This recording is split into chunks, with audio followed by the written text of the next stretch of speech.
GingerGM. Can't hear me, and I'll do commentary at my end, and then we'll do a bit of Skyping at the end as well then, if that sounds good. So, okay. Okay, so watching now. All right, cool. Yeah, okay, I'm in. straight in. And I'm black. Okay, Yeah, that was quick. Straight in, Bjorn. Okay, I'll give you a call after the game, Bjorn, yeah? Excellent. Okay, good luck, Bjorn. Thank you. Bye. Okay, bye. Okay, so we now going to go straight into the game. I'm just going to get the picture back up very quickly before we commentate, and we can see that Bjorn has gone d6. Now, I know Bjorn is a Black Lion player, so I'm sorry, Bjorn. I'm going to have to put this frock back on you for a second. I think people can tell this is not Bjorn, but it is me in a frock. So, okay, so what we're going to do, so it's Bjorn playing, and you can see his rating 1600.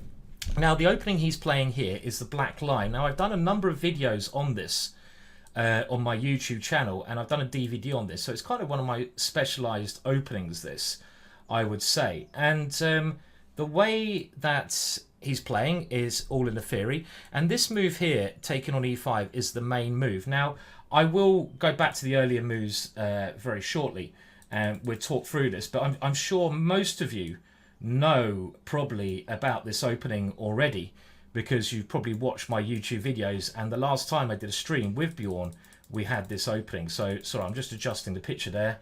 And now, okay, I'm going to go through the opening moves again. So the Black Lion, you do this in stages. Now, stage 1 is to develop both of your knights. So Bjorn in the game, we'll get to the current position soon, played d6. This is the first move you play in order for your knight to go to d7, and you keep quite cagey with that knight. The other knight comes to f6.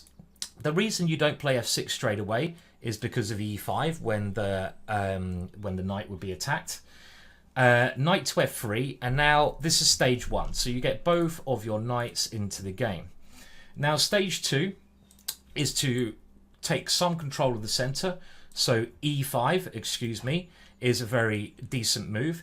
And stage 2 as well, I'd say, is to develop your bishop, and often to play c6 and queen c7, because your queen supports the center and your pawn on c6 controls the center. So Bjorn develops his bishop first, and now white decided to take on e5, and this is a move that you won't see many top players play, because top players don't like releasing the tension too soon. It doesn't really change things too much. It just gives white less possibilities, because white can now not play d5. And here, a rare move, bishop g5. This is a move that is not often played, this move, because does white really want to give up the bishop for the knight? Maybe not. Does white want to swap bishops? Well, it's not easy to do that. So I'm not sure this is a good move from white. And now YayBjorn's continued with stage 2, c6. This is a good move because it controls mainly this central square here. Bishop h4 played. So chess is about two things, I'd say. Number one, trying to play your own ideas, and number two, also trying to stop your opponent's ideas. This is a very important thing. So when your opponent plays a move like bishop to h4, if I was Bjorn here, the first thing you should think is, why did my opponent play that move? And what's he going to try to do? Is he going to move the bishop to g3? If he is going to move the bishop to g3, he'll be attacking my pawn. Am I worried about that? Probably not, because I can defend this pawn easily. So YayBjorn's gone queen c7 to defend it anyway, and this is still stage 2. And now after castles, YayBjorn has gone h6, and this is where the black line becomes a little bit different to the Petrov opening. The black line, you want to play g5, g4, and this seems like an especially decent idea now that white has moved his bishop to a place where it can be chased. So white does move the bishop back to g3. Now we can see the strength of the queen on c7. So YayBjorn playing very, very good at the moment. Knight to h5 now I think is an excellent move, because or is it? Okay, well, let's have a look. It's getting very exciting. I like the idea of knight h5. This is a normal maneuver because generally bishops are better than knights, and this knight can either take that bishop or come into f4. Now, you always have to watch out for tactics in these lines, and this is one tactic you have to watch out for. And does it work? Bishop takes f7, and this is often why castling kingside is a main move. So we have to take on f7, and now white has gone knight takes e5 check. YayBjorn has taken back on e5 with his knight, and now the queen has flown in, and I think white has played a very nice tactical sequence there. So one thing to watch out for there is this tactical pattern, and this is something we can all learn from. Whenever you put your knight on this square, so let's go back to it. Whenever you put your knight on this square, there's always some x-ray against the knight, so you must watch out for bishop takes f7 check. So had I been YayBjorn, maybe his sense of danger was lacking somewhat here, and I'd either continued with g5 here, or I may have been a bit more flexible and changed plans with castles. Now, I know castles is not the move that generally black wants to play in the black line, but one thing that amateur players are not, which better players are, is flexible. You've got to remain flexible. Don't just stick to the same plan in the opening. If your opponent does something different, you must change your plans as well. So what's happening now? Well, queen h5 check. And now YayBjorn has bravely gone king e6, but this is actually a losing move. Can anyone see why king e6 is actually losing straight away? Which I must admit, and they're moving very quickly here. Another thing, they're not using their time properly. I mean, white has gone rook a d1, which is a big mistake. What is the winning move that white missed here? And it's actually quite a simple winning move when YayBjorn can just resign. YayBjorn sense of danger, lacking him here. I mean, I think what YayBjorn had to play, he probably had to admit to being 2 pawns down and just play g6. And I think here he should have gone for some ending like this, where okay, he's 2 pawns down, it's bad, but he can fight on. Because in the actual game, after king e6, we can see typical mistakes being made here. White has played a lovely tactical idea, but he plays his next move too quickly. And when your opponent's king is in such an exposed position, you should be looking for a knockout blow. And the knockout blow here would have been queen f5 check. There's only one square for the king, king d6. And now worst case scenario, queen takes e5 check, and queen takes queen is a whole queen up for white. So this was actually a big mistake from white. Instead, white played rook a d1. White still has this big attack. YayBjorn now guards his knight with the bishop and gives his king an escape square. And we now have a very good move from white. White, I think, still doing very well. f4, because you can't play with your king in the center of the board. And this actually just really does just show you that you've got to be so careful when you're playing, especially with the black pieces. You've got to recognize these standard motifs, these standard tactical ideas, like bishop takes f7. The good thing is for YayBjorn, and remember this is a training game, so it doesn't matter if he's playing badly or good or well. The good thing is, from YayBjorn's perspective, is that once you've fallen for a tactic like bishop f7 once, you should never fall for it again. You should remember when you lose a game, and you should always try to, you should never fall for the same bad tactic twice. You've got to learn from your mistakes. Now after f4, let's keep up with the game. Queen to b6 check was played, and now just bishop to f2. YayBjorn takes on b2, and his position is absolutely horrible. White now wins the piece back. Oh, he's not going to be happy with this one, YayBjorn. Poor old YayBjorn. We're going to have to get him to play another game after this, and we'll discuss things through with him, of course, to see where he went wrong. The main one was just a lack of sense of danger. Bishop takes e5, and now I wouldn't be surprised if there's a checkmate here. Starting with queen here check, but again, white should not be rushing. They're both not respecting their times enough here. These things happen, so we're not gonna, it looks like there must be, is checkmate. It is indeed checkmate in 1, 2, 3 moves. Can anyone see the checkmate? I can see checkmate in 3 moves here. Or it looks like it should be checkmate. That is the first move. and white now using a bit more of his time. I mean, the opening's just gone horribly wrong for YayBjorn, and I'm sure a lot of you have had this, but the most important thing to learn from this, so we're trying to get YayBjorn to play another game, is if you lose a game through a tactic, always analyse your games and always think, where did it go wrong? How can I improve on that in the future? Now, that move is okay. The move that I was thinking about playing here was bishop c5 check, bringing another piece into the game when I think it's going to be checkmate. King e8, queen g6 would have been checkmate. So the way white is playing this is good, because white is now a piece up, white is now attacking, and you know, YayBjorn is certainly losing this one. But this is another case of, you know, amateur players, they see a good move, but they're not looking for a stronger move. When you see a good move, don't rush into it. Look at the time. Okay, well, YayBjorn has had enough there. Oh dear, poor old YayBjorn. We're going to call that a warm-up game, and we're going to see if YayBjorn can play another game. YayBjorn, I think, under a little bit of pressure in these games, but I think he didn't use his time well, and he fell for a typical trap there. That was the only issue. It was just this one typical track, so that wasn't fun for YayBjorn, but I've got confidence in YayBjorn getting a win in the next one. But the thing is, when you lose a game, what you need to do at home is you've got to always think, why did I lose that game? You've got to work out the main reason you lost that game, and you've got to avoid doing the same mistake again, because I'm sure YayBjorn will never in this opening fall for a bishop takes f7 check ever again. I mean, it just won't happen. His opponent played surprisingly strong there as well, but that's what you got to do. If you lose a game, don't just ignore it, don't just walk away from it.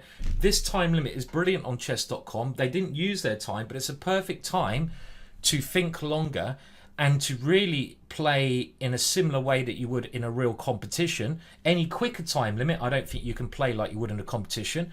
But this is a competition time limit, and it's a great way to get in the right way of thinking. So, well, I think it's time to get rid of me in a frock. That scary, scary picture. And let's see if YayBjorn has popped open another beer, shall we? Maybe he's just cracked open another beer after that one. Very well played to his opponent, though. Very well played. Okay, I'm just looking at the chat now before we get on. And I think YayBjorn, obviously, it's much harder playing when you know you've got an audience. It's something that YayBjorn will get back in, get used to after a couple more of these like lessons. Okay, let's get him on. Yay, YayBjorn! How you doing? Well, the good news is that we have time for two now. The good news, there's always good news, Bjorn. There's always good news. Yeah. I like your optimistic way of looking at that one. I'm actually very good. I'm very pleased he played this line, because it's a line I've been struggling with actually.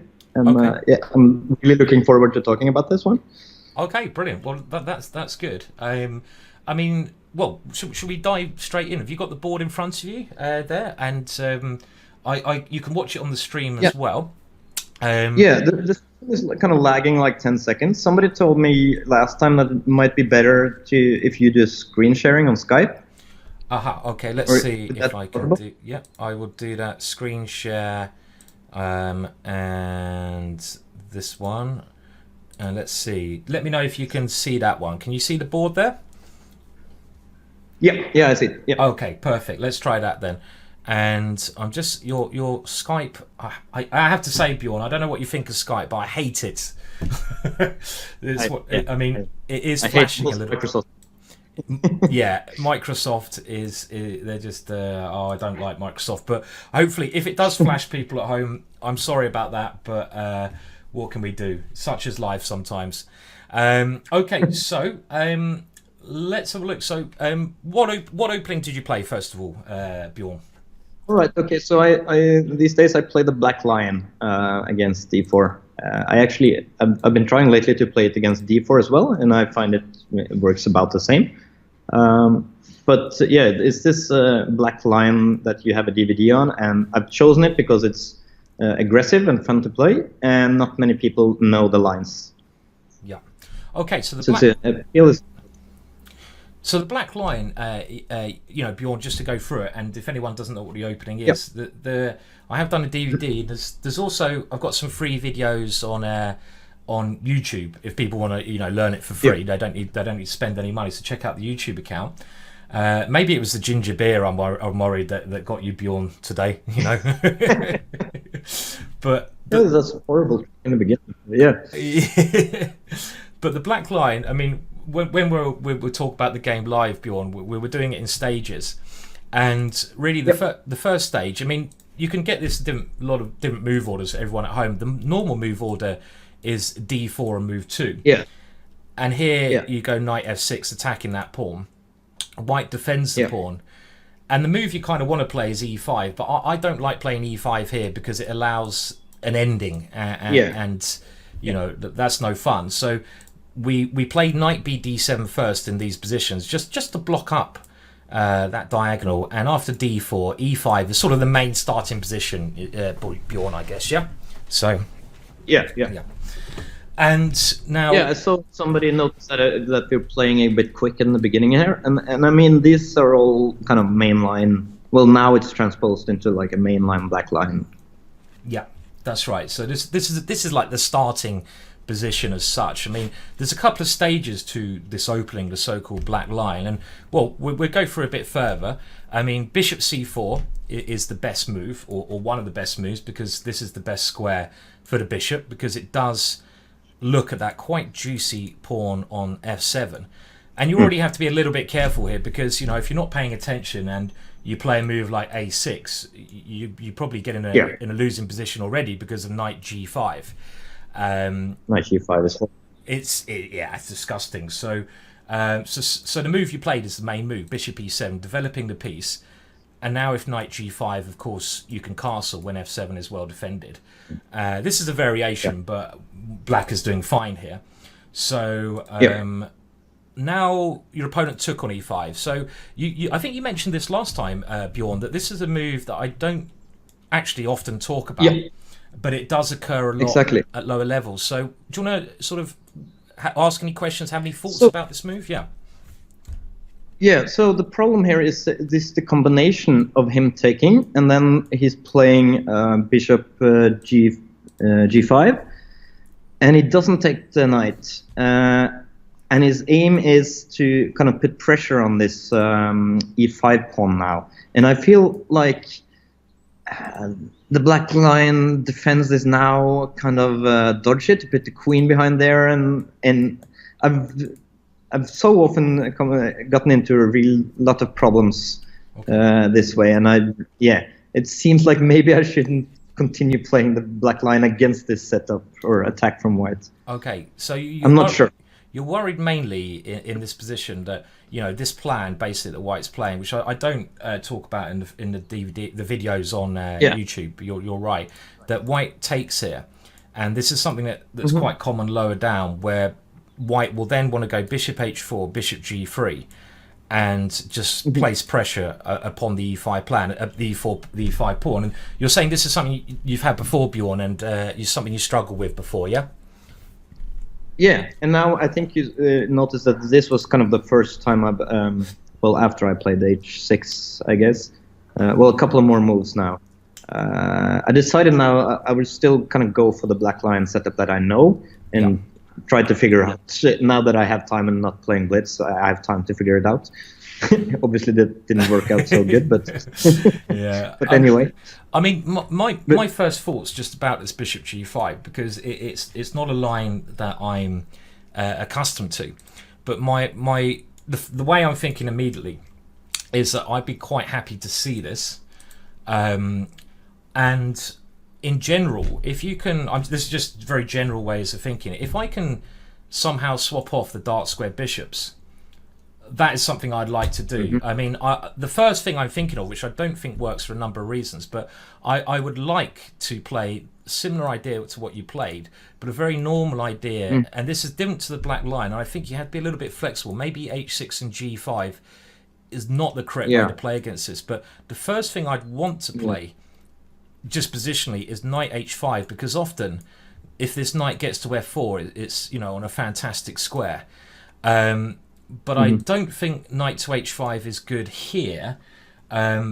Because of what reason, Bjorn, or anyone else? Obviously, in the chat, you can play along to this as well. So, I mean, there's one simple line. It's pretty much the same tactics, right?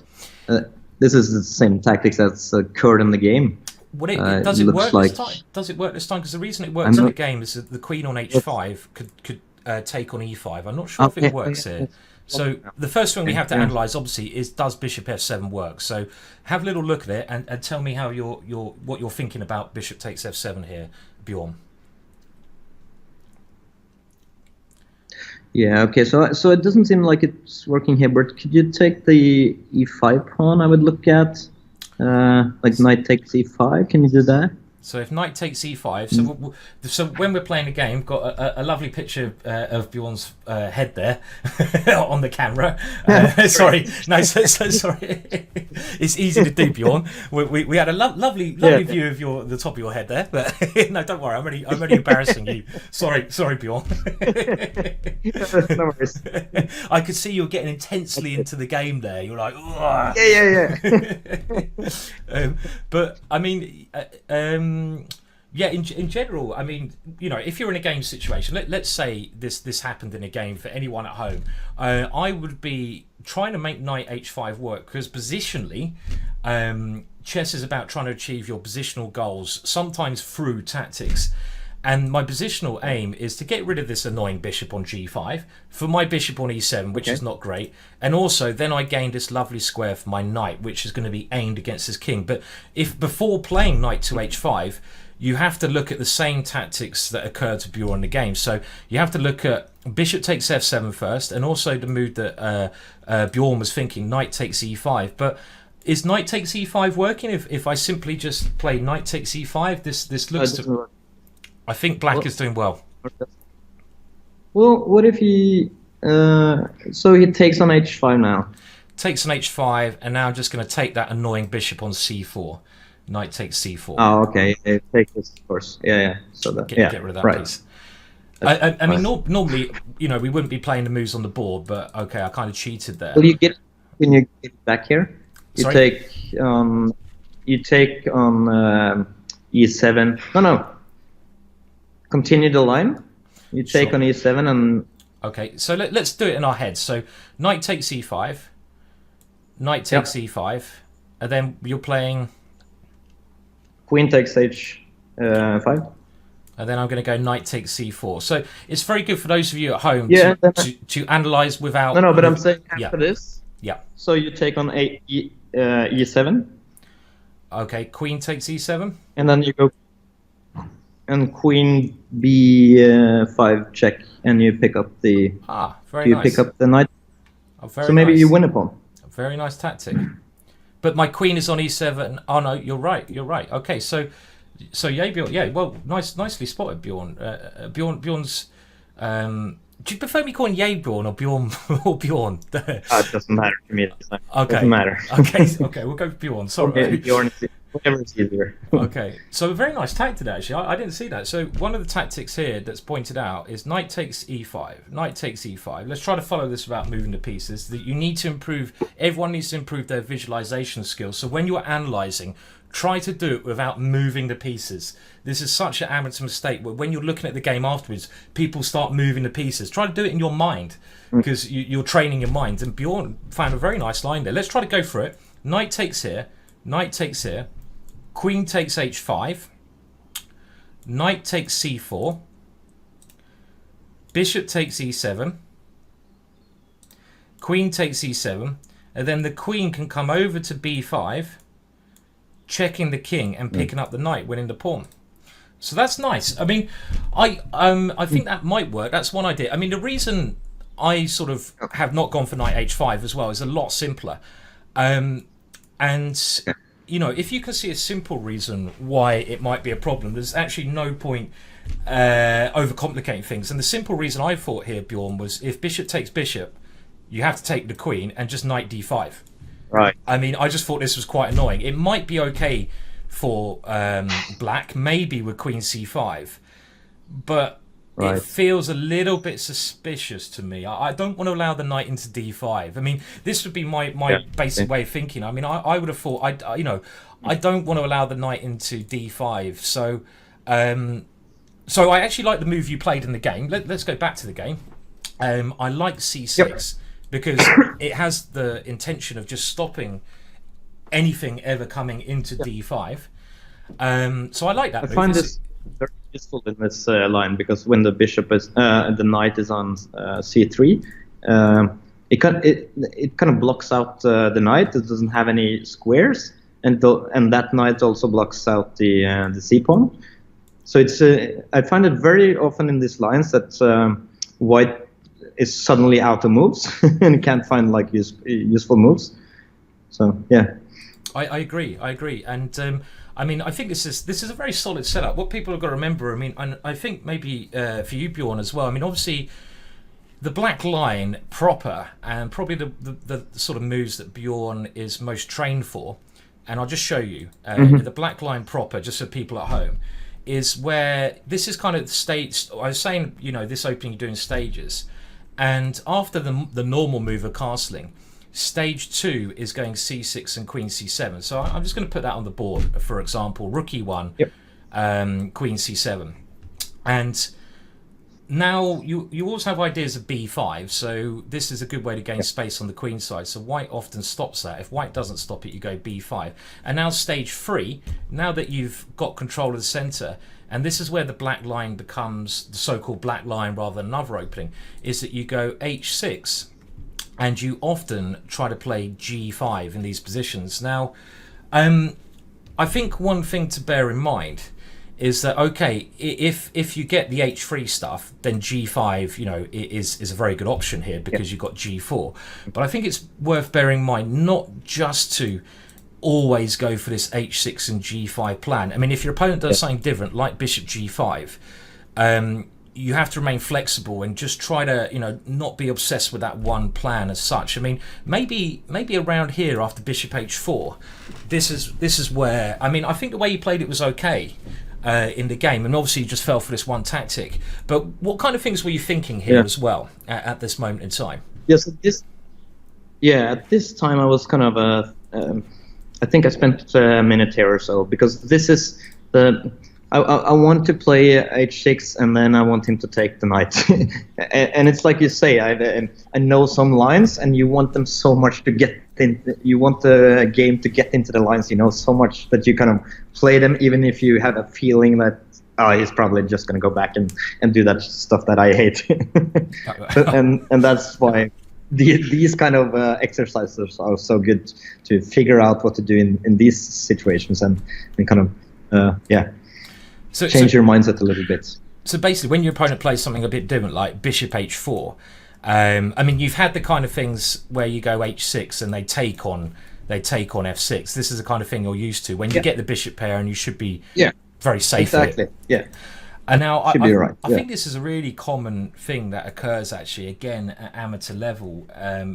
Not just in this opening, but in any opening, and I'm sure a lot of you guys have had this at home. That maybe you don't have a lot of time to look at openings, so your openings are not going to be as good as Magnus Carlsen or any of the top guys. So you're used to a couple of setups, and if your opponent does something a little bit different, which is not in the book you've brought, not in a DVD you've watched, like bishop g5, like bishop h4, you're thinking, oh, hang on a minute, I still want to get the positions that I know, that I'm used to, that I like playing.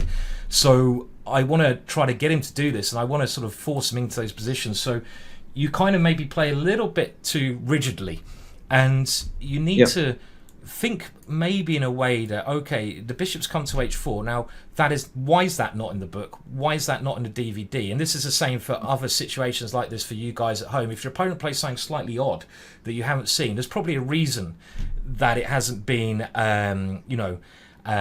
basically seen in these situations, in these books or DVDs.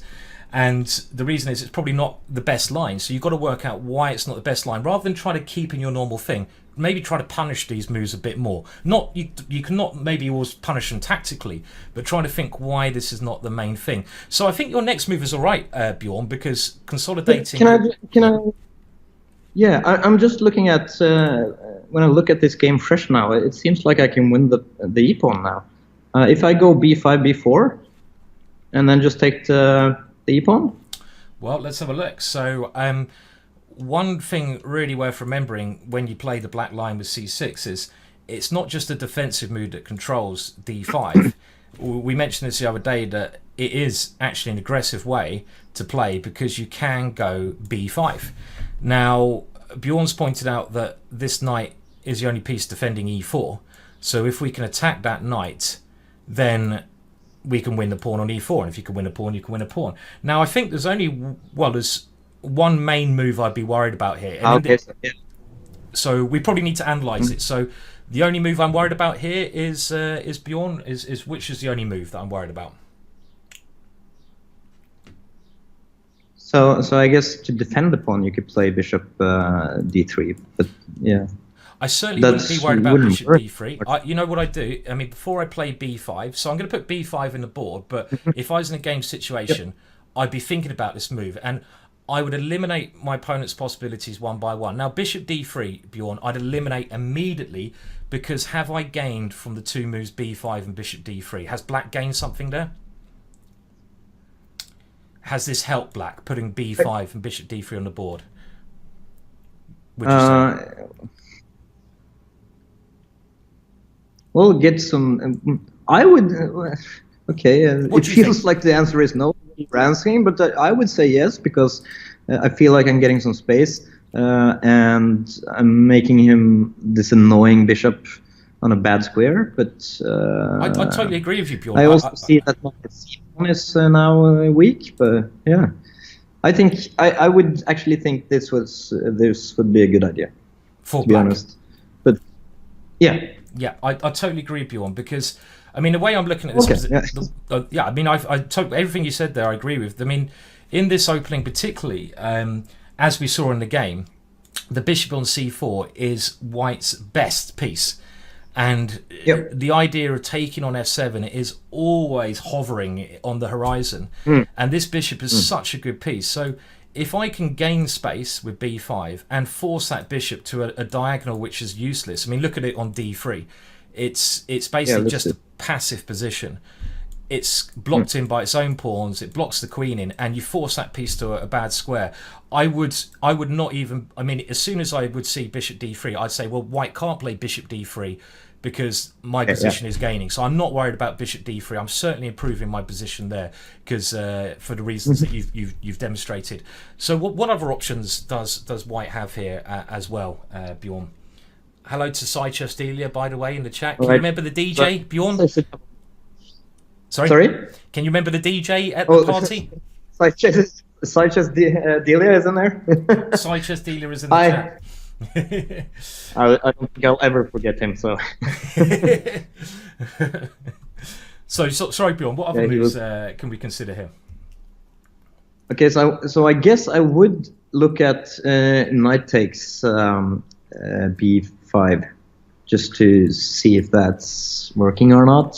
Okay, so after knight takes b5, pawn takes b5. What really seem.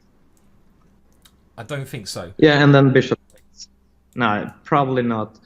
I feel like then you're also threatening the e5 pawn, but... Well, let's just think about that again. So if knight takes b5, pawn takes b5, bishop takes b5, it's your move there. Obviously, if White gets a move, he can take there, but it's your move, and that's very important. And you can win another piece in that position. So you can win the. Okay, so yeah, Queen a5 would win the bishop then. Queen a5 check in that position would win the bishop. Yeah. So I would be pretty sure that we can now rule out knight takes b5. So what we're doing here, really, just everyone at home, this is the way you've got to think to improve. You see a move that's tempting, and you eliminate your opponent's possibilities one by one. And if that move improves your position, then of course you should play it in a real game situation. So we've eliminated bishop d3, knight takes b5. Any other moves that you can think of here? So I would think the natural choice would be to go back to b3. That's what I would assume he would. Okay, so let's have a think. So if bishop b3, we continue with your plan, yes? So pawn to b4. Yeah, that was the idea. And I think he has to move the knight then. So we're now looking at the third possibility of the bishop just retreating. Pawn to b4. attacking the knight. It looks to me like that knight has to move. Let's say knight to e2. And I think we can just win the pawn. Knight takes e4. Looks very good, yeah? Yeah. Would you say? I don't see. Yeah, it looks like that to me. I mean, it gets technical and tactical, but yeah, it looks like I could win that pawn that way. And I feel that it's like a theme that happens a lot in these lines, where they kind of forget to defend the e-pawn, and when I win that, then it's that the whole center of the board crumbles for white. So I totally agree. So let's just look at the third line on the board so people can see. And this, again, before you play b5, let me stress this. This is the way you should be thinking a game. You should be looking at your opponent's moves one by one, eliminating them. We've eliminated that move. Now we'll look at bishop b3. Looks like the most obvious, but as Bjorn pointed out, and I have to say, Bjorn, you're being very sharp today, even though your game, you fell for this tactic. Your queen b5 move, which I did not see, was very, very impressive, I have to say. So, you've got to take strength away from that. And now we're looking at b4, and again, this is an idea that Bjorn pointed out, and this is a standard idea because this knight is defending that pawn. Let's move the knight away. And I don't see any other option except for that knight to move. I don't know where it wants to move. Does it matter? I don't think so. I mean, if you go to a4, another little thing that I would stress is worth considering sometimes in these positions when white hasn't castled, maybe not here, but a move just to remember is bishop a6. This is also quite annoying for white, stopping white from castling, just as another little thing. But let's stick with Bjorn's idea. And, well, we were saying knight to e2. I think we can just go knight takes e4. And again, we are offering this exchange of bishops. But I think probably it's just a pawn, Bjorn, to be honest. I think. Yeah. Yeah.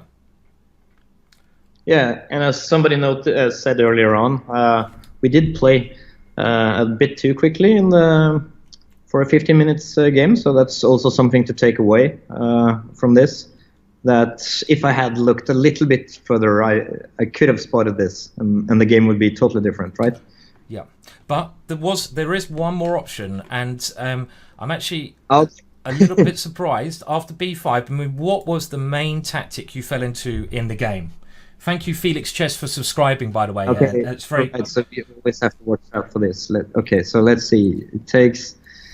This is the one move I would be worried about. And in these positions, because this bishop is so strong, I think the only move we really need to worry about here, otherwise b5 is just very good, is bishop takes f7 check. So now let's try to analyze this in our heads. And this is the main idea in this opening. When you play openings at home, guys, this is so important. Any opening you play, whether it's the black line, the French, you must not just memorize the individual moves, but you must know the main ideas that both sides are trying to play. So you know what to watch out for and what you should be aiming for. And bishop f7 is a main idea. So after bishop f7, Bjorn, tell me what you're thinking now. By the way, hello to Stevie in the chat. Nice to have you here as well. So yeah, give me a line after bishop f7. So let's go for your way of thinking. So yeah, sorry Bjorn, go for it. Yeah, so this time he can't take the e5 pawn, so he has to go. So king takes, and then he has to play knight g5 check. Yeah. And that's I really didn't see the problem with that. Okay, well let's just check. I mean, there might not be a problem, but we need to just. Sorry. Go on. Okay. Yeah.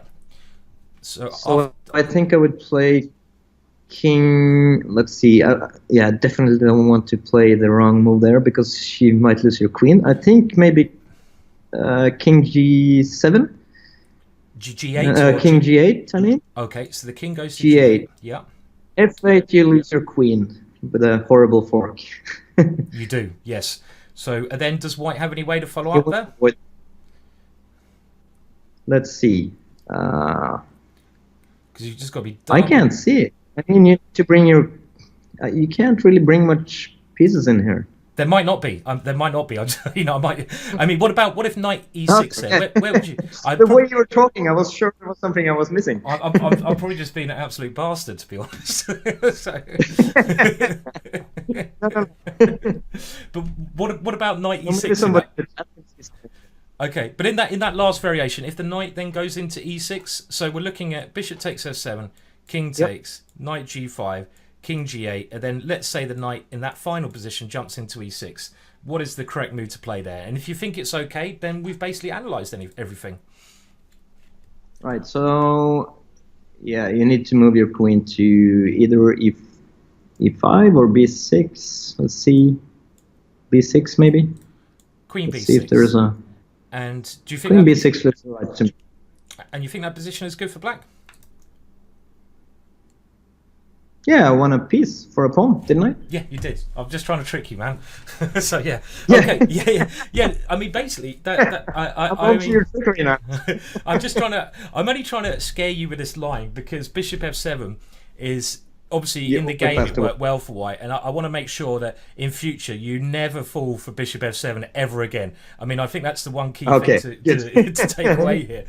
But I totally agree. I mean, we've now looked at, I think, every possibility after b5 that white has, and we can assess that the move b5 certainly helps our position because we're either going to win a pawn with b4 or we're going to force white into a dubious sacrifice. So the last line we're looking at, and again, if you're doing this at home, only analyze without moving the pieces. If you need to move the piece, train your brain. This is the way to do it. And that's what we're trying to do here with some quite simple variations.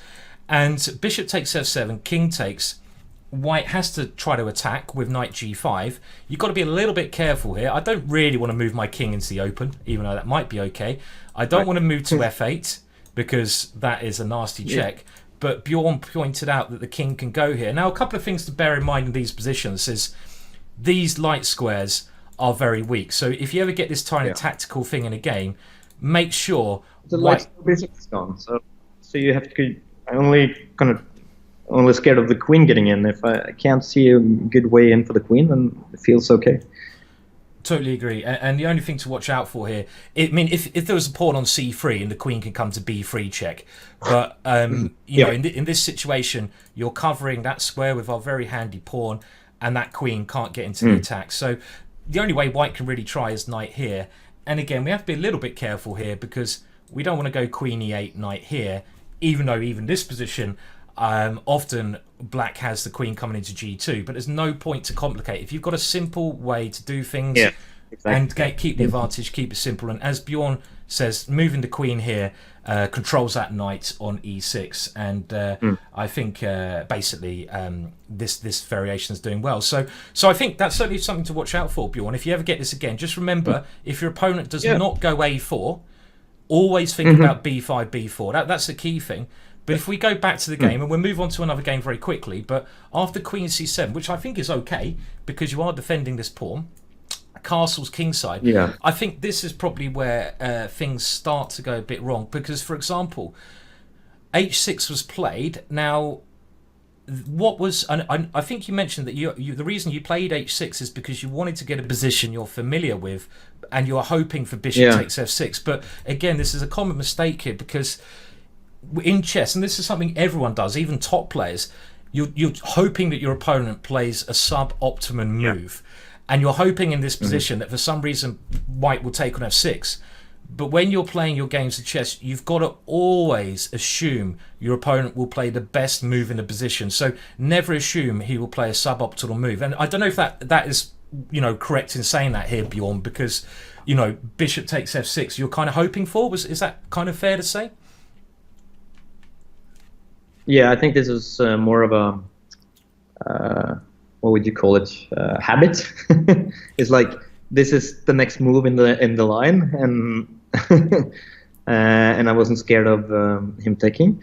Right. So yeah, I was kind of, as you say, hoping to get into the normal lines there.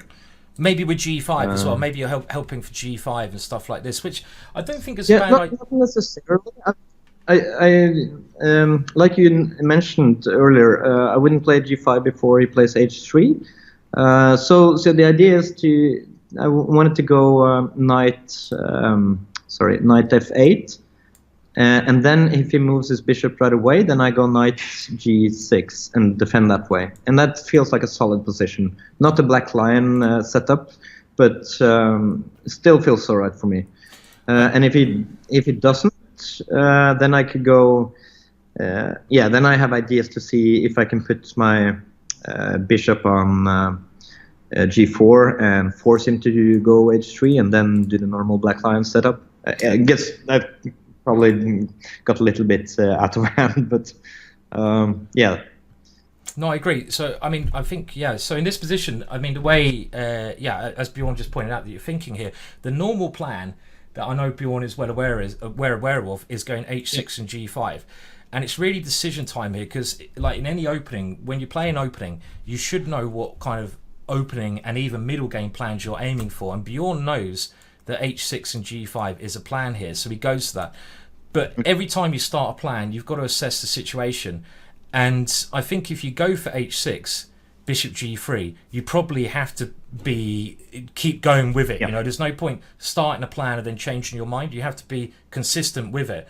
And before you go into that plan, it's probably also worth, is that plan going to be good? And I think here, probably there's nothing wrong with g5 in this position. I know h3 hasn't been played, but you've got the benefit that, is the bishop on g3 good? Yeah, it's kind of attacking your pawn here. So it's making knight f8 a very hard move to play. This is the only issue with this position, I would say. And I'm not sure, actually, you know, I mean, I know this is, I said it's an okay plan, but I'm not sure I like it so much because if you can't move the knight on d7, you can't move the bishop on c8. And we're not really going to get a successful attack until we can get these two pieces working. You need all your pieces working to get a successful attack. So I think, as you said, after bishop h4, maybe this h6 move has lost quite a lot of its value. But if you do play, I mean, an idea that's well worth considering, as you said, is knight to f8. And this is a normal maneuver in this opening for two reasons. The knight is very good on g6, where it defends the pawn, reason number one, and where the knight can often come into f4. But as Bjorn pointed out, also now the bishop has this beautiful square on g4. But could there be a potential problem with knight to f8 in this particular position, Bjorn? Is there a good move for white? Another typical idea you always have to watch out for in these positions. I don't know if it's a problem, but I'd certainly be a bit fearful of it. I don't see it. Okay, well, which square is always your Achilles heel? Which square is always your weakness in the black line that you always have to keep? Like I would Sorry? again have to look at. I guess I would again have to look at takes on f7. Well, also, but is there another move that does something towards f7 you have to be aware of here after knight to f8? All right. So yeah. So it's a typical knight g5. Knight g5. Yeah. That's quite annoying. But I've had this a few times, and then I felt like if I play bishop e6. Okay. Well, let's have a look. Bishop e6. I'd probably go knight takes e6. And I take with the knight. You take with the knight. Okay. Now, this might be all right. I mean, if the knight can get in, okay, somewhere. I mean, if I was white here, I'd probably take that knight. And I'd probably just be like, is this... I mean, this might be okay for black. I mean, it might be. It's an interesting way to play. I personally probably would not play this way, just because I've got a feeling these pawns could be quite weak later on. I probably want to avoid this if I can. I mean, it might be okay, because if you can, for example, castle... I mean, I don't really know. If you can castle and somehow get play on the f-file, I don't see how it's going to occur here. I don't know. What do you think of the position, Bjorn? It's a double-edged. You get the rook in with the tempo. And his knight looks bad. I don't know. I think structurally speaking, maybe I can attack that. I can castle and maybe attack the e pawn. I don't know. I'm not sure. I would instinctively avoid this for black, just because, I mean, you do have lots of like one move ideas. I think like rook d8, one move, get the rook in. But as a long-term plan, I think I just don't like these weakened pawns. I mean, if you get to any sort of ending, or your initiative dies down, and I don't even know if you have an initiative here, I just think long-term, these pawns to me could be a real issue. Yes, his knight is not great. I agree. But I also am not thinking that it's hard to find a plan for black. I just think structurally, I just want to avoid this. unless I have a really strong dynamic plan, I'd probably want to avoid going into this. I guess. Now, I mean, let's have a look. So, I mean, if we go back to it, obviously your b5 is the way to play, but we haven't actually found a solution if you do fall into this kind of thing again for bishop here. I mean, I think the simple solution, I mean, the way you played, I think is the right idea. With knight h5. But obviously, if you ever get this again, just always watch out for bishop f7, which is an incredibly good move that white found here. It is a really good tactic. But probably what I do, Bjorn, if I had this and b5 has been stopped, I would probably, in this position, I'd give up on the h6, g5 plan. I only like h6 and g5 if I can move my knight on d7. I think that's the principal thing I'd say. So I'd go for h6 and g5 as long as knight to f8 is playable. And clearly, in the position we got, like after h6, bishop g3, if you do go g5, the rule that we can see is not applicable is the knight on d7 can't move, and therefore you can't get the knight around, you can't get the bishop. So as a rule, just worth bearing in mind, h6 and g5 is okay as long as your knight on d7 can move. But I think probably the way I'd probably have played this, rather than h6, just to... Sorry. Yeah. I mean, do you want to maybe think now this was the reason I played knight h6, just to avoid that. And I was thinking, like, I looked a little bit and I was like, tactically, I don't think he can take there. So I... but I miscalculated and underestimated that. And probably the way I play it here, Bjorn, just to be simple, I would probably just castle here to defend f7, and then if bishop g3 here, well, again, you have to watch out for knight to h5. Knight to h5 is really the move I want to play, but I think it's going to fall into knight takes e5 again because of the queen. So we just need to find a good plan here. And probably, always, I think b5, b4 is the way to play this. If your opponent doesn't go a4, get the b5, b4 move in. And I think that's going to work very well here, basically.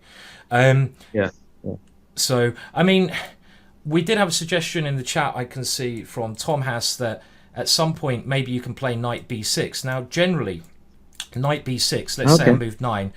Generally, that would be a move that I would probably avoid. And the reason for that is, I'm not saying it's a bad move, but I think when you move your knights, you've got to see the future routes that they possibly can take. And you really want to get the knight to g6 so it can come into f4, where it has a great future attacking. Putting it on b6 does gain a tempo. I'm not saying it's a terrible move, but let's say after the bishop goes back, I don't like the positioning of the knight on b6 because I don't see a future for this knight. And it stops b5. I think the two things just learn from the opening, Bjorn, in this one is if you can get b5, b4 in, go for that. And also maybe be a bit flexible with h6 and g5. Don't always go for that plan. Think of other plans if your opponent changes his ideas. So, should we play another game? Do you want to try another one? Maybe a 10-minute game this time? Yeah. Let's do it. Okay, so we'll play one more 10-minute game, and then hopefully we'll have time to finish with a hand and brain, even though I'm not sure if we will. Okay, I think I'm still following you, Bjorn. So I'll let you go for a 10-minute game, basically. So go for it. Right. That one. 10 minutes or? Let's go 10 minutes, just because we're kind of running out a bit of time. So play a 10-minute game, and we actually have maybe a bit later on Desert Storm, Carl. If we're trying to finish it with one. I'll turn down Skype, by the way, and I'll call you back a bit later. Desert Storm, Carl, hopefully a bit later on, we will basically get an opportunity to play a hand and brain game. So maybe we'll face you then, Desert Storm. Okay, well, we can see now, this is quite good because we're getting yet another, it looks to me, yet another black line. So this is good. So we're going to see now if Bjorn can get a victory in the black line. It'd be a bit depressing if he loses this one as well. And white is playing a very strange variation, which he shouldn't be doing. This is called the Kopek system with bishop d3. But does white's setup have any positive aspects at all against what black's done? And I think white is doing a typical mistake. He's not looking at his opponent's plans. He's just sticking to the only plan he knows without looking at his opponent's plans. But there's no reason, if we go back, that white can't go d4 here.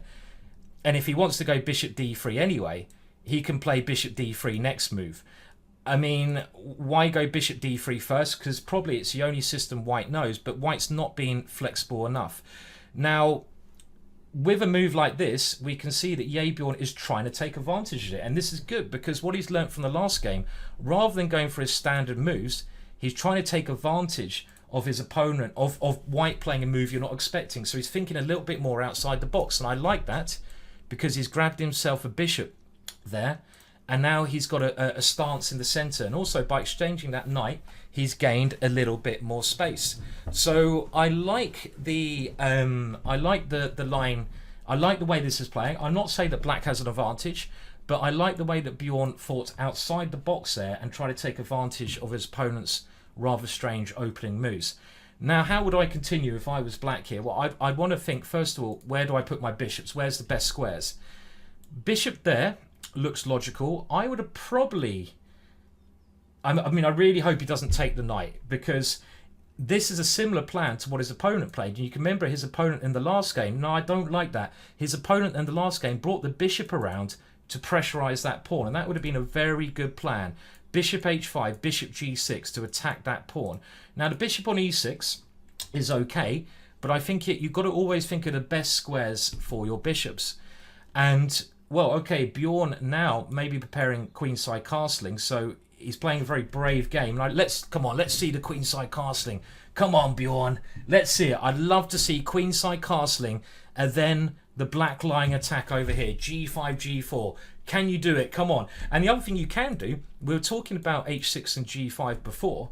Well, in this particular position, h6 and g5 looks like a very good plan, because when your opponent has played the move h3, in this system, which we're looking at today, really, the black lying, the idea of playing g4 becomes a lot stronger, because white has to open up his king either by taking on g4, or he has to allow you to take on h3. So there's two things I'd be thinking of here if I was black. Number one, go h6, g5, g4 straight away. Just go for it. Number two, okay, I was going to say that. I mean, castling is good, but number two, we saw this plan in the last game, and I like the way Bjorn seems to be getting now these familiar ideas. That knight, as we talked about, coming into f4 is a familiar idea. We also talked about the knight on d7 coming around into f4, and that knight has landed now on f4. I really like this. I like the way Bjorn's playing this. Now, the next move's going to be key here. He can think about sacrificing, but only if it works. But surely now it's time to increase the pressure on the white king, because you've got a knight, bishop and queen. I would seriously now be considering g5. I don't know if you even need to play h6. I'd be considering, if he plays g5, he is playing like an absolute genius in this game. Knight takes g5, rook g8. Get that rook in the game, attacking as well. Come on, Bjorn, play g5. If you play g5, you are an absolute legend. Thank you for the shout out, C4 Explosive. We're looking for g5. It's a typical idea. I don't think you even need to prepare it here, because you've got your beautiful knight here. Now, if you don't do something quickly here, white has a simple plan. White's going to go d4 and take your knight. So actually, there is a little bit of urgency here, because if white can play those two moves, he'll be good. Okay, well, YayBjorn has gone for a tactic. Now, I hope he calculated this well. He has got the queen coming in.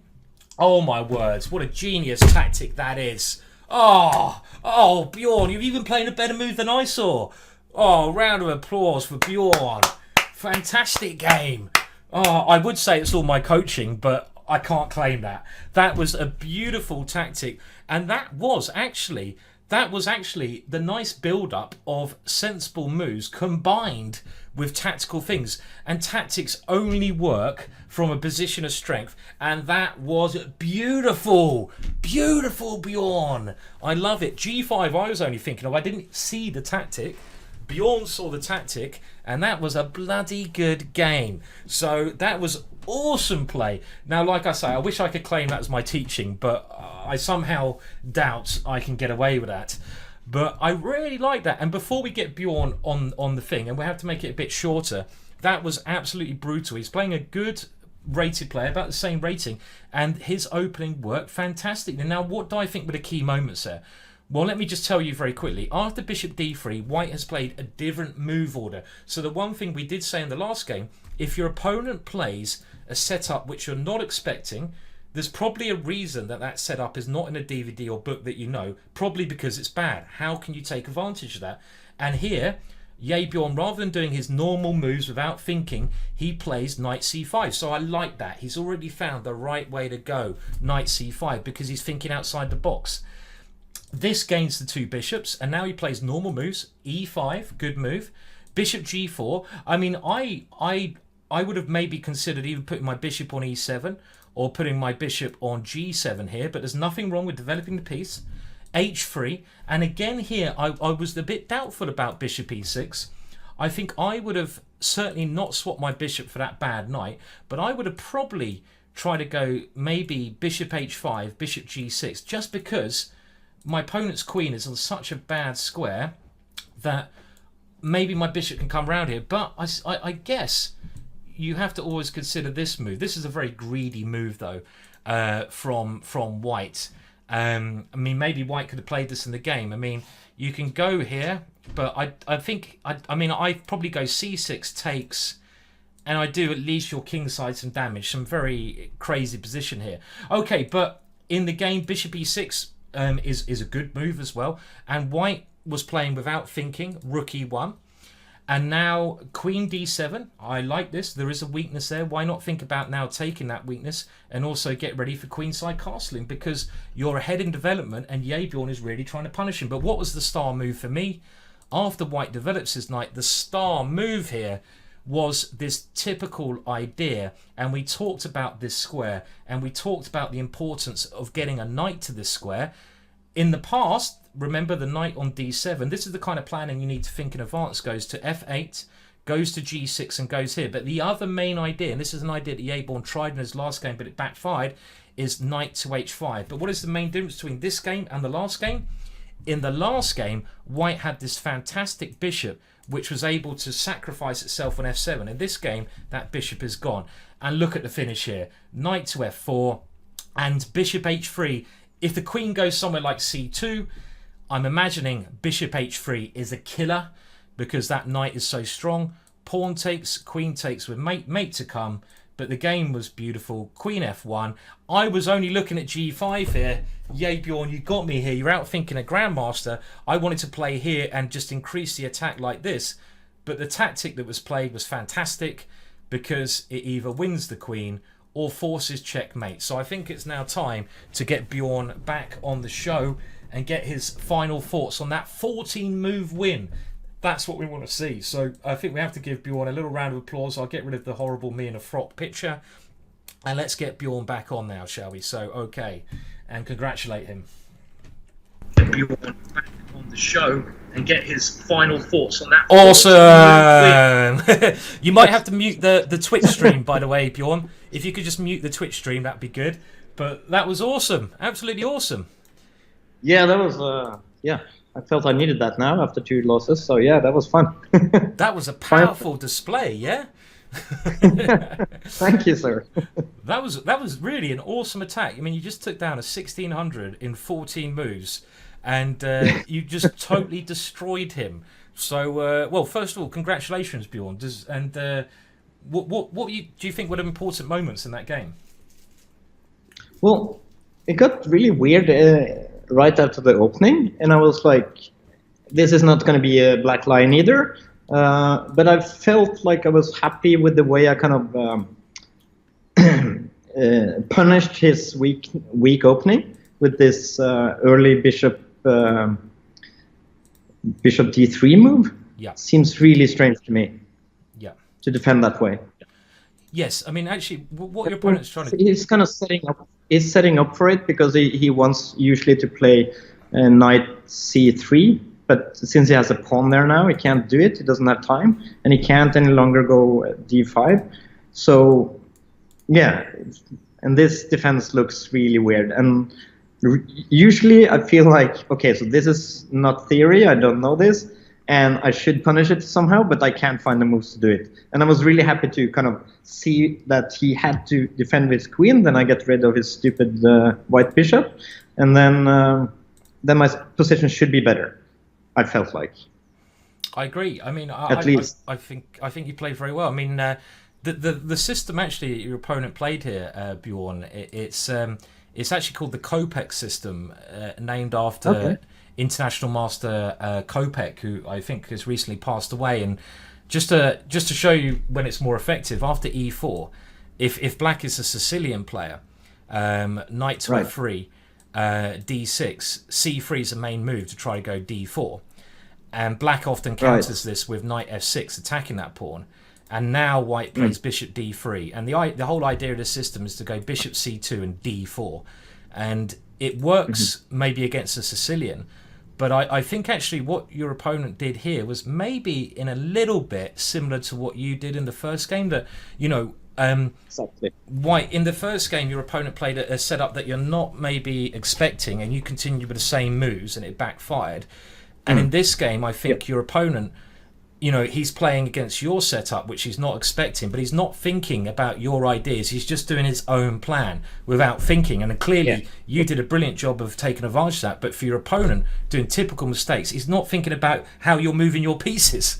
And this is a typical amateur mistake. That there's two parts to becoming a better chess player: having your own plans, which White is doing. But the other, just as important part, is thinking about your opponent's plans. And without having that second part, no one will become a better chess player. And I think you took advantage of this excellently, Bjorn.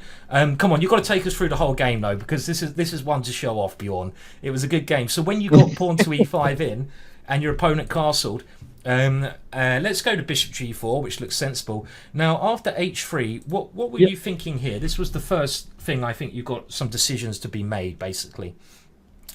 After h3,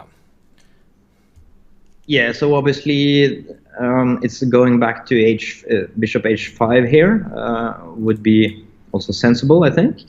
But I like this when he's played this h3 move to just go back and put the queen on d7 and put that eternal pressure on him, basically. It worked pretty well in the game. So it did. I'm sure. Obviously, he didn't even consider this tactic. So I know. I mean, it was a beautiful tactic, and I like it. People are saying in the chat, Bjorn, that you've literally just refuted this IM system straight away. The Kopek system. If you've got a book on the Kopek system at home, throw it out the window, put it in the bin. Bjorn, our hero from Norway.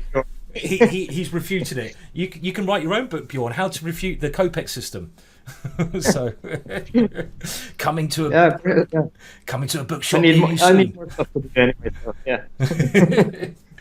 I mean, the other thing I'd be thinking here, Bjorn, was, I mean, to be honest, I mean, I think bishop e6 is okay, but I think against good defense, I mean, it might not be working. For a start, your opponent might just be able to play bishop knight g5 here. I mean, you're doing okay, and it's not a problem. I mean, I think I might have been tempted to do a similar plan to what your opponent did in the last game. And what was the plan your opponent did in the last game? I mean, I think your move's absolutely fine, but there is another plan. So, what is the other plan?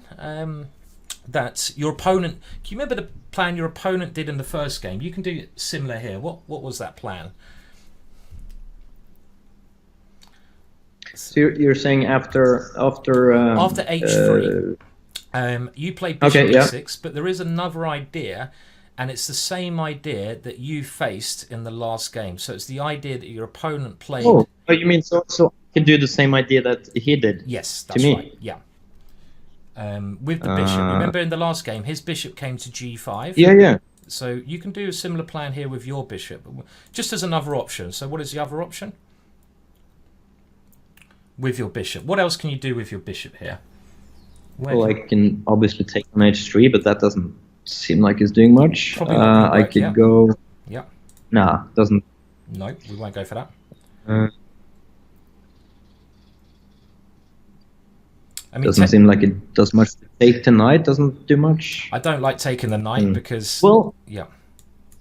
can you in the Bjorn, in the last game, your opponent moved his bishop to g5. Can you remember that one? Yeah. In the first game that we played today. Then when his bishop went to g5, where did that bishop then go next? Just think about the first game for a second. Yeah. Where did it go after g5? Yes. So it goes back. So in my position I would play back to h5, right? I was thinking bishop h5 with the idea of putting the bishop where next? Sorry, I have to think. G6. Yeah, that's right. There's no coordinates. So I've got to get the coordinates in. Sorry, there's no coordinates. It makes it okay. Yeah, I try so much to learn this coordinates system, but it takes me a lot. Takes me a lot of time. Let's put the coordinates on. I'm sorry about it. I should have put them on because I remember you mentioned that last time, and I haven't fixed it. So my fault actually. And, I think it's fine. I probably just train this way too. Well, we have the coordinates in there now anyway, and I think another plan here, which I quite like, is like say just to put the bishop upon g6 because. This is a slower plan. I'm not saying it's better. Your plan worked absolutely fine, so I'm not going to criticize it. But the idea of doing this is if we think about White's main idea, in these positions, it is to go d4. That's why he's put a pawn on c3. And a typical way to stop d4, if you can get this in, is to pressurize e4, because then he might have to go d3. So I quite like the idea of putting the bishop here and just pressurizing that pawn in the position. So this might be another way to play, but I'm not going to take away, let it take away from your great victory. And after rook e1, let's think what you let's go through your thoughts. So after rook e1, what were you thinking here? So tell us what you're thinking, Bjorn. Okay, so I see your Google Chrome Help Center right now. Oh, okay. Can you see? Yeah. Okay, sorry. I see the board now. Okay. Yeah, so then now it felt like he's like this queen d7 feels like a natural move to kind of set up the sacrifice on h3. Yeah. It just felt natural, and it also makes it possible to castle long, which I think would be absolutely fine for me here. He doesn't have many developed pieces on that side, and it feels safe to castle that way, basically. And that way, it doesn't really have like development on that side, and it doesn't have defense on the other side. So I think I should be able to make an attack then. But then he made some weird moves, and it seemed like I could attack right away, basically.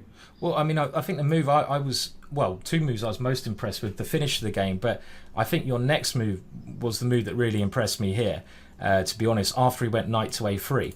And tell us what you're thinking before you play the next move, because this is such a key move, and it's a really, really good maneuver in this position. Yeah, so here basically I started thinking about the sacrifice. And so I was thinking, can I take pawn takes, queen takes, and then do I have time? Oh, we lost Bjorn. No! Bjorn's gone! I told you Skype was a load of crap.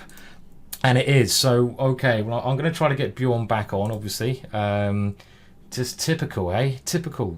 I wish someone would make a different version that is not Skype that we can use for free. Because Skype is so... Oh, no, it's not working. Switch to Discord, Simon. I will do. I'll look into Discord, Side Chess Delia, at another moment. I think it's certainly... I haven't used Discord before. I've just been too lazy to set it up, but I'm hoping we will get exit and restart Skype. There you go. What an absolute rubbish system. I'm going to use Discord. This is a big shout out to Discord. I hope we can get Bjorn back on. It'd be rather sad if we can't. But while we try to get Bjorn back on, a question for you guys. Bjorn said he was thinking about taking here with the queen, and this does look quite dangerous because if you get one more move in, knight g4, it will be very hard for white to move because white won't be able to move his knight because of queen h2. But it is actually now white's moves, and just while I try to get Bjorn back on the stream, it's white to move, and when you sack a piece, tempo is so important. And there's a couple of good moves here for white in the chat now. If you're white and being a good defender is what makes a good player, what would be a good defensive move here for white? And I'm going to try now. I'm going to try getting Bjorn back on because something's okay. Okay, I can hear you now at least. Can you hear me? I can hear you. Okay. Skype was just messing with us, Bjorn. Oh, So, okay. okay, we've got you back on now, which is good. So good stuff. And You so on the screen for me again?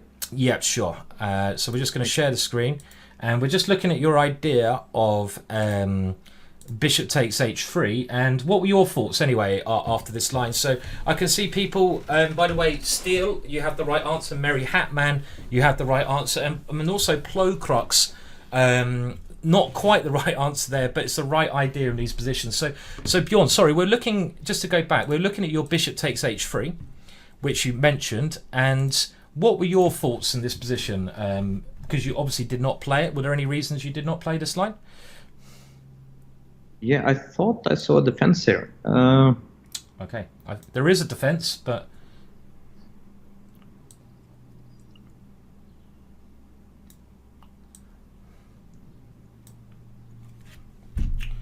so there is. I mean, basically, given time, you don't actually have an immediate threat, but given time, I guess the plan here would be knight g4. This is Yeah, what I'd be exactly. going. So yeah, right, exactly. So yeah, this was my thinking. Like, I'm not really threatening anything because his knight is there. So he has time to. Yeah, I can't really see much more than a check with the queen, and I'm not getting the knight back. I think White has a good So tactic I here, think it was. actually. I mean, What? Oh, white does. I think Okay. yeah. I mean, I think in this position you're not actually threatening much anyway, because even if you go knight g4, there's no threat. But there is a tactic here Knight as well. takes e5. Knight takes e5 is a good counter blow because the knight guards the queen attacks the queen, the knight defends a check on g4, and if you go queen takes queen, he's just going to be a piece up. So in actual fact, I think this would have been completely lost for you after knight takes e5, Bjorn. So it's a good thing you didn't play that. Yeah, I think that's not why I didn't play it. I played it because I didn't really see a finish, as long as the knight was there. I also think I couldn't really see how. Yeah. I also think that's very good thinking that in this position, if you can't see a way to increase the pressure, even when your knight gets to g4, you're not threatening anything. And there is a magic formula when you're attacking in chess. Normally, 3 pieces. You need 3 pieces to checkmate, and you've only got 2 here. So I think the way you played it, I think is a much more mature and better way of playing, because bringing the bishop in, well, if your attack's not working straight away, try to get your pieces to the best possible squares. And I really like your knight h5. And again, just tell us about your thinking behind knight h5. I mean, it might not be winning, but I love the idea behind it. Yeah, so that was. I mean, if I could get the knight to f4, this, to me, it seemed like when I saw it, it just felt like this has to be played, because if I can get it to f4, it's another piece attacking h3, and I get it there with tempo, and he can't really, he can't move that d pawn either to get his knight, his bishop in. So I mean, to me, it just seemed like I don't know how to defend. It looks really strong. I mean, I think White probably needed to start playing a bit more defensively here, and again, this is kind of a typical mistake, I would say, that White played. I mean, White, throughout this game, the biggest mistake of your opponents is White is only looking at his own plans. He's not even looking at what you're trying to do. I mean, if I was White here, I always look at my opponent's last move first. So I look at knight h5, and I always think, right, well, what's the idea of knight h5? It's obviously to come to f4. So let's at least try to get ready for that. Let's at least try to move my queen out the way. It might give me a chance to defend. But your opponent blindly was not looking at your ideas. A typical amateur mistake here. And after b4, well, your attack was beautiful here. But I mean, also in these variations, Bjorn, you probably know that the f4 square is a great square for that knight. This often happens in these lines. It's really, if you can get the knight there, and it's especially stronger to get the knight there when there's a pawn on h3, because as we're going to see, a beautiful line that is going to be made. Now, just a quick question: if White had played queen c2 here, Bjorn, what would you have played in this position instead of queen f1?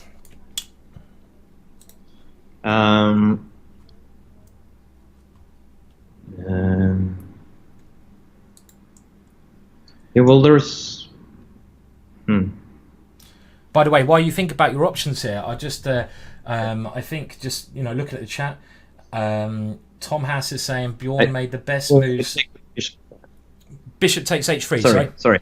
That's right. Yeah, bishop takes here was yeah. Brilliant. Yeah, totally correct. Because then you can't take back, and then you're suddenly just forcing mate. Yeah, totally agree. And this is just as strong as the game continuation. I mean, at least you win a pawn and you're attacking. But someone's even called you a computer cheat, Bjorn, because you're playing so brilliant in that game. Yeah. Did they not see the first game? He wasn't here for the last game. Yeah, that's right. They must have missed the first game. But, and if it doesn't take here, you can put your queen on g4, I guess, and then that's just game over as well. And now you've got 3 pieces attacking there, certainly. And I mean, the way the game went, if we have a look after queen f1. You know what? Actually, at the time, Bjorn, I did not see your tactic. I was just looking at g5 here, which I thought was very strong as well, trying to get another piece into the attack. It's been a while since I felt this proud as a chess player, Simon. Look, Bjorn, when I saw this and I was like, oh shit, I think this is working. I was like, whoa! Get in there, son! Oh, by the way, just before we go to the finish, just to show bishop takes, I don't know if someone's asking, if pawn takes, we kind of showed this line where the queen comes in and there's no good way to stop queen g2, if anyone's wondering. But in the actual game, I mean, it was a lovely finish. Queen f1 and put that in your pipe and smoke it, son. Knight takes h3 check. And, of course, maybe white has to move. Yeah, something like that.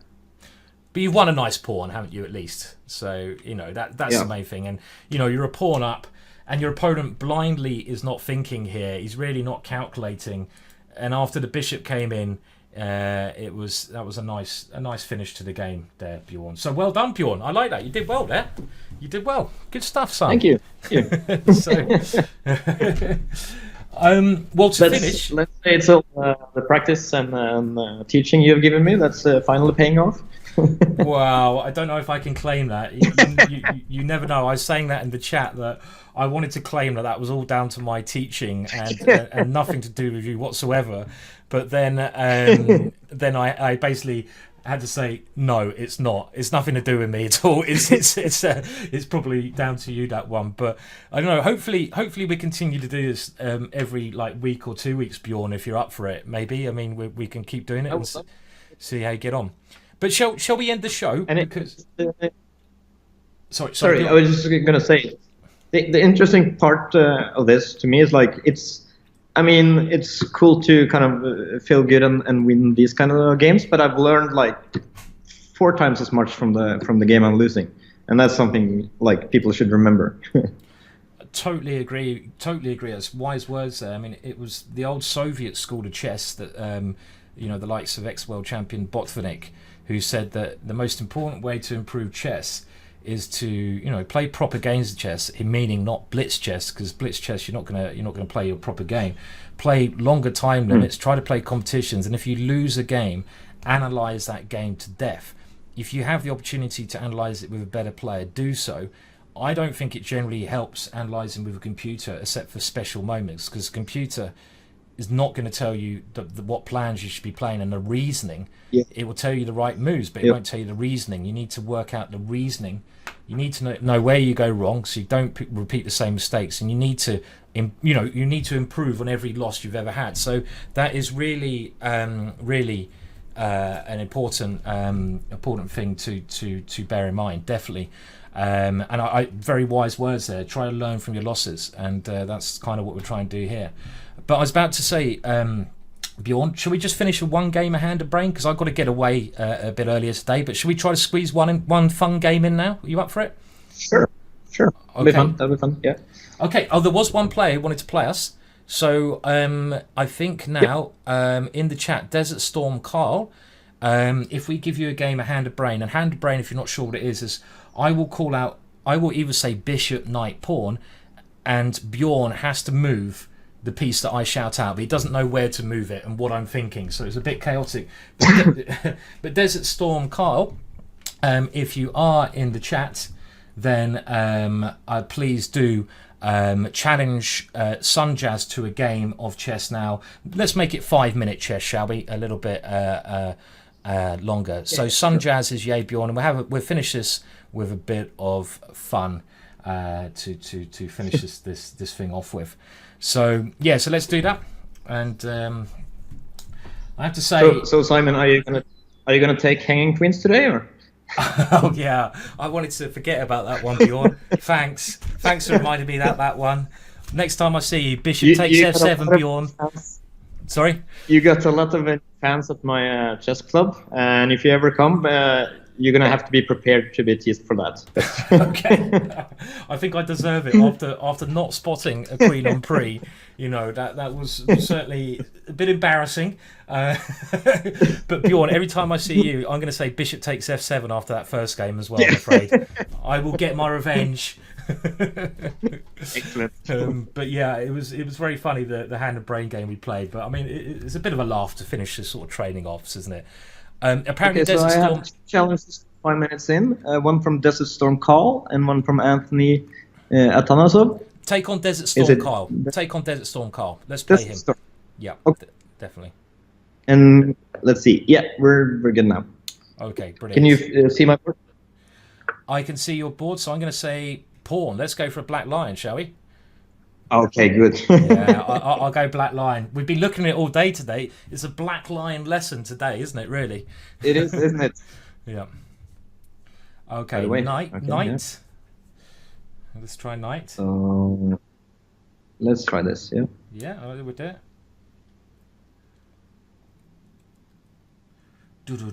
Let's... Now, Desert Storm, I know, has been This is for this 1543, so it's a good player. Yes. Okay, we're going to go pawn now. I will get the black line, but I'm just going to do it in a different order. There's no reason to go knight first, I don't think. Good stuff. Yeah. So, because we don't need to worry about the exchange of queens.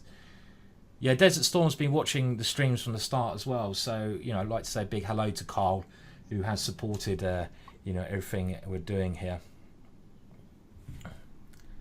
I'd say everyone in the chat is so nice. Okay, knight, except for the other day, I don't know if you saw, Bjorn, I got into, I love banning people. I think I might just ban someone just for the hell of it. Let's do it. Should we just do it? Okay, right. Oh, we got the same setup. Right, pretty much. Well, let's go bishop. Should we go bishop? Why not? Okay. Why not? Yep. And our he's paying attention to the chat and he knows my weaknesses. He knows, yeah. So we're gonna try to improve on it if we can. Yeah.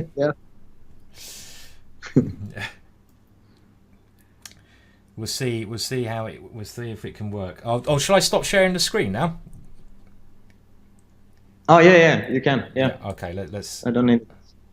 Okay. Oh, we got the same thing. Okay, I'm gonna go pawn now. Let's see if you can. Let's see if you learnt the lessons, Bjorn. Okay, there's nothing. I'm gonna confuse you now. You're gonna be like, what the hell? Just gonna play her. Like it. He can't take yet on. He's gonna take on f7 no matter what happens. I think he's just gonna go for it. Oh no, he's gone for the blocker. No, not anymore. Not anymore. Okay, right. So how are we gonna deal with that now? I'm now having a big think, so I don't want to fluff up in the Queen's English, and I'm gonna go knight here in this position. Ooh, okay. Right. So you wanna, let's see. I want to go knight, for better or worse.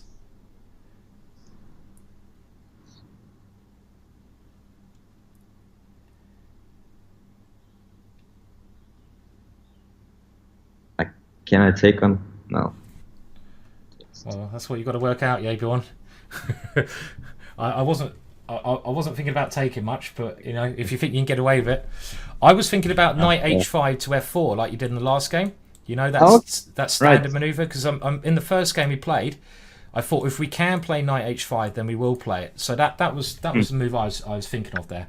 Okay, we'll go pawn. I think we better do that one. Take this one first.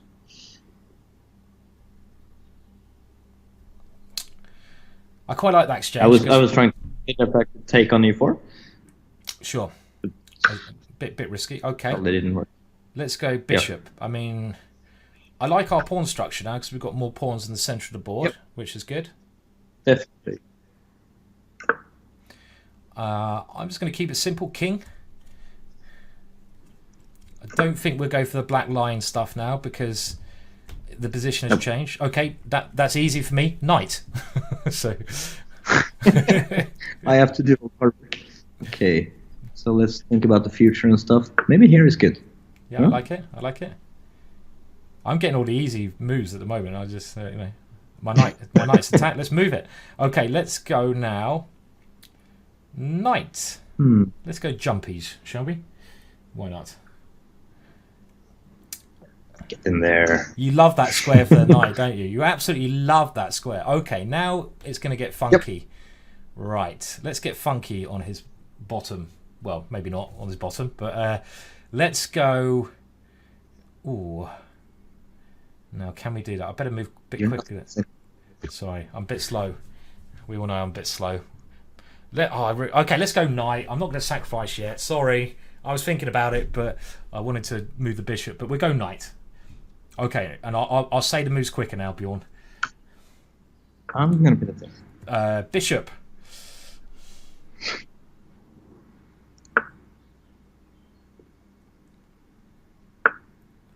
He's playing well. Yeah. That's not fair. Bishop. Okay. Bishop somewhere.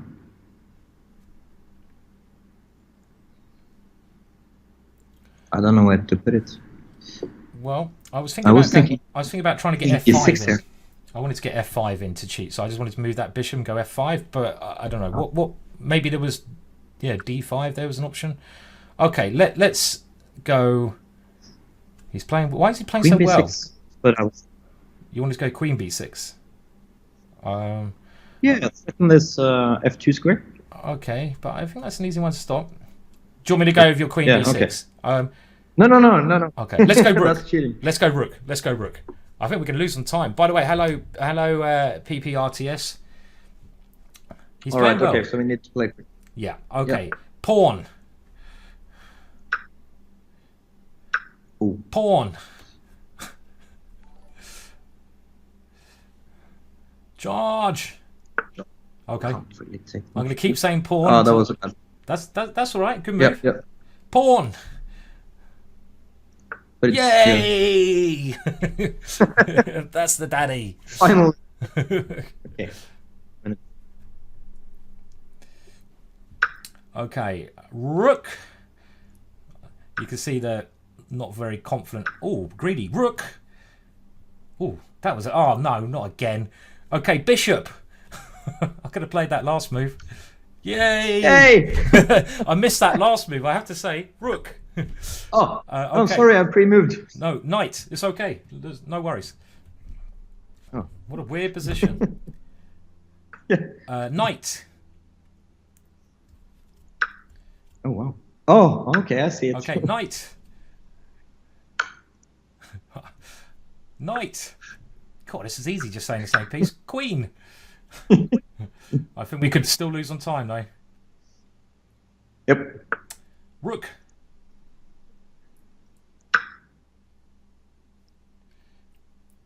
Queen. Let's hoover them like Mr. Mahoover. Queen.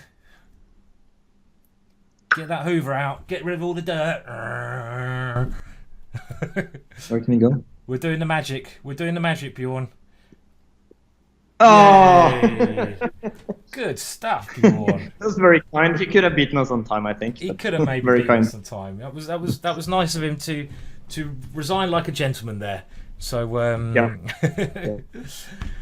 Well, look, I think I'm probably never going to call the stream to an end, Bjorn. I've actually got a chess match tonight up in London for a change. So and you know what? It's the hottest day of April, Bjorn. So I'm also, like yesterday, going to have a cheeky beer before the match. Nice. I saw you having a cheeky beer earlier, Bjorn. So I need to have a cheeky beer, definitely.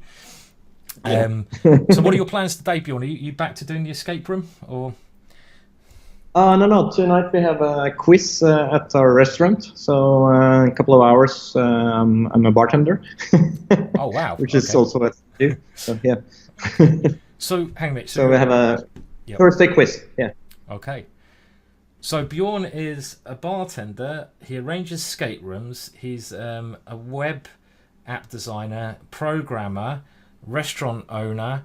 What am I missing? Chess player. What else am I missing, Bjorn? Nah, not much. Not much. That sounds like enough to me. So, Yeah. okay. You have to keep it interesting, right? So, You have to try new things in life. Always keep things interesting, keep them fresh. I totally agree. It's the only way to do things. By the way, I'd like to say thank you also to I think Sam, who has just come in and hosted us with some more viewers, but we're bad timing, I'm afraid, because we've come to the end. I will put this up on YouTube, this video. I don't put all the streams up on YouTube. If you want to look at all the streams I've done, then you have to subscribe to the channel, and there's loads in the archive, lessons, blitz games that you can see, so you get that extra benefit if you subscribe to the channel. Hopefully the star Bjorn will be back. You'll be back, Bjorn, won't you, for more? Of course. Yeah. Good stuff. I'm loving this. It's really fun. So yeah. Good stuff. I've just seen that my teacher Sam is saying thank you so much for your DVDs. I brought a bunch of them. It's helping. Thank you for buying my DVDs, Sam. An honour. Thank you. Thanks, mate. And if you, I catch my teacher Sam's Twitch thing, and it's a load of fun. I mean, he's a bit low rated, but that's great as well because it's really fun, really cool stream as well. So I've seen his streams as well, and they're really, really entertaining. Totally agree. So we're a fan of my teacher Sam, Bjorn, yeah? Definitely, yeah. We are. Good stuff. And Bjorn, I'll leave you with some final words. So come on, you had a brilliant win there. And do you want to give any little tips for anyone else out there that you found that's helped you a lot to improve, or any just say anything? You can even sing us a song if you want to, Bjorn. It's up to you. Oh, I don't think so. There's not. This is not strong enough, unfortunately. We need some more beers first, yeah? So maybe another time, yeah. Maybe another time. Maybe if we do an evening stream. I just say, and I've read the comments on YouTube and from what I could read from the Twitch stream, and like you said, I really love the community you're creating here, and all the people are so nice, except the one you banned yesterday, obviously. But well, you get the odd idiot, don't you? But that's the way it is. By the way, thank you, my teacher Sam. I wasn't trying to get you to subscribe, but that is so kind of you. And cheers for that. That subscription will be coming back your way. Don't you worry about that. If I can catch you and your stream. But yeah, you did get the odd idiot on the thing. But generally, Bjorn, I mean, I think 99% of people in the chat, and this is the one thing I love. I mean, the way I met you, Bjorn, is quite amazing because you watched my streams, and then you basically came over to a party that we had in London. I'm going to try to do the same party again. A mental party in a dungeon crypt, and we met there. Everyone was wasted, and we played a bit of chess. Sorry, it was. Good. I think everybody was wasted around 3 o'clock. I think. So, yeah. Yeah. By this time, everyone was wasted. But... It's like heaps of people from the chat there. Stefan and Morten. Morten hasn't been around for a while, but he'll be back, I'm sure. And they were also nice. So I hope a lot of the people from the chat will turn up for the next one. You should put it in your calendar as soon as it's out. A good suggestion by Desert Storm there. I think we should try to arrange it around the World Championships, which is going to be in London in November. So maybe we'll try to have a GingerGM party. Exactly. Around the time of the World Championships. So if you're coming to watch the World Championships and you want to come to this party, we're trying to have another mental party. It's got to be a mental party, definitely. So, yeah, definitely. Of course. And Harry will be there probably. Yeah, well, hopefully we'll have Side Chest Delia, our DJ. He's got to be, he's the main man. Side chest Delia basically made the atmosphere. God knows what was going on there, but it was a mental party. But we're having another one. But anyway, it's time to end the show now, because I've got to make a move to get to my chess match. So first of all, I'd like everyone to give everyone in the chat to give a big thank you to Bjorn. And Bjorn, thank you as well. I'll stop the call now because I'm sure you've got loads to do, but thank you massively, Bjorn, for joining here. I'm sure it's really useful for people, and you're doing me a great favour. So thank you, Bjorn. I hope so. Yeah. And I'll see you soon. Thank you. I'll see you soon, Bjorn. Yep. I'll be in contact, yeah? So, okay. Thank you, Bjorn. And good luck with your game tonight. Cheers. Thanks, Bjorn, and well played today. That was a great game. Cheers. Okay, so we're going to lose Bjorn there. And, well, like I said, great to have Bjorn join us for all these things. A massive thank you to Bjorn for that, for doing the little lesson. It's really good to have him on. I mean, it's something. We've only done 2 of these now.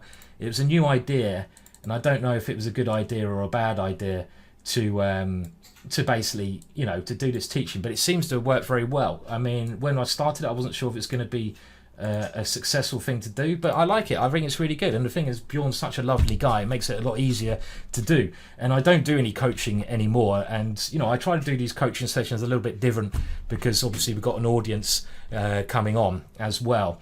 But in general, I think it's worked very well, and I will continue to do it. And hopefully we'll get Bjorn to 2,000 ELO. It might take 20 years, but it sounds like he's got a bit of time with everything he does. But no, it's great. So anyway, I'm going to end the stream now. I'd like to also say thank you to everyone who's come and joined in. So massive thank you also to the shout out there from Push to Pawns. Very kind of you to give the shout out. Thank you so much. Any subscription shout out obviously helps. Thank you especially to everyone else who has subscribed. Well, I don't know if you have got time, Bjorn. I was only taking the mickey, as we say in England, because it sounds like you've got loads going on at the moment. But anyway, it's great. And yeah, maybe this is the dress that I will wear to the GingerGM party, which will be fancy dress, but more of that another time. And thank you to everyone else. Go and check out my teacher Sam, who's here. His streams, they're a lot of fun. And I'm back again tomorrow streaming at the same time. So I think we're doing puzzles tomorrow, if I have enough time to arrange some puzzles. Otherwise, I'll just talk some crap. So thank you very much. I'll see you hopefully all tomorrow. It's been lovely yet again. Goodbye, thanks, and I'm going to enjoy some of the sun now. Goodbye, cheers, and whatever else. Yeah, cheers, bye. Yeah, thank you very much. Goodbye. Yeah, cheers. Yes, cheers, bye.